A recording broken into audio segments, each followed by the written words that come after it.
Demain, samedi, la journée mondiale de lutte contre le sida. En France, les traitements préventifs contre la maladie ont permis de faire baisser le nombre de malades, mais le combat n'est pas fini. Nous en parlons ce midi avec notre invité Quentin Jacou. Bonjour. Bonjour. Vous êtes le responsable de l'association AIDS pour la Nouvelle-Aquitaine.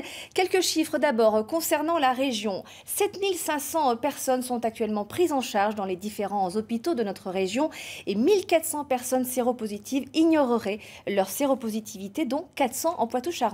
Alors par ces chiffres, on voit que la maladie a très nettement reculé, mais quelle est votre priorité aujourd'hui ? Alors aujourd'hui, effectivement, on connaît une épidémie à VIH qui est relativement sous contrôle. Un chiffre qui est important, et effectivement, vous l'avez rappelé, c'est aujourd'hui, on a toujours près de 6 000 nouvelles contaminations par an, mais surtout 25 000 personnes qui ignorent leur séropositivité. Et donc, effectivement, environ 1400 sur la Nouvelle-Aquitaine.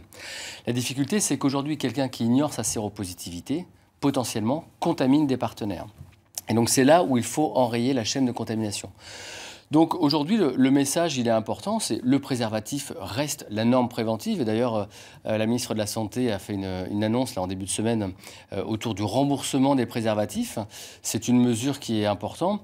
Entre parenthèses, il serait intéressant qu'il y ait une prise en charge effectivement du remboursement des préservatifs, mais aussi qu'au moment de la prescription, le médecin traitant prescrive une orientation vers un dépistage. Donc le préservatif, mais aussi le dépistage justement ? Exactement, c'est-à-dire que le préservatif reste la norme préventive, mais l'accès au dépistage. Aujourd'hui, quelqu'un qui connaît sa séropositivité grâce au dépistage, c'est quelqu'un qui bénéficie d'une prise en charge précoce au niveau thérapeutique, et donc quelqu'un qui ne transmet plus le VIH. Aujourd'hui, les traitements ont des vertus préventives. Être sous traitement, c'est ne plus transmettre le VIH. Quelle est la population que vous ciblez dans vos campagnes d'information ?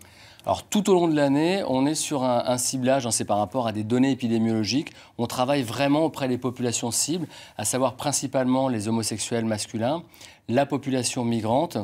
Et puis après, il y a une poche au niveau de la population qui est un peu plus compliquée à identifier. 25% de la population concernée par le VIH, qui seraient les hétérosexuels, qui ont 35, 40, 50 ans, et donc une population beaucoup plus diffuse, d'où l'intérêt aussi de travailler avec les centres de dépistage, mais aussi les médecins traitants pour qu'ils soient relais de prévention. Et bizarrement, les jeunes, les étudiants, les lycéens ne font plus partie de vos priorités quelque part dans cette information ?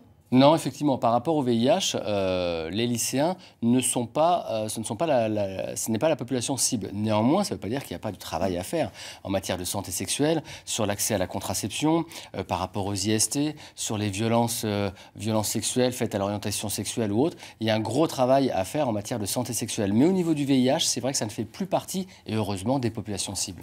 Merci Quentin Jacou d'être venu sur ce plateau. Et je rappelle que la journée mondiale de lutte contre le sida a lieu demain et des animations sont prévues dans nos différents départements. Merci.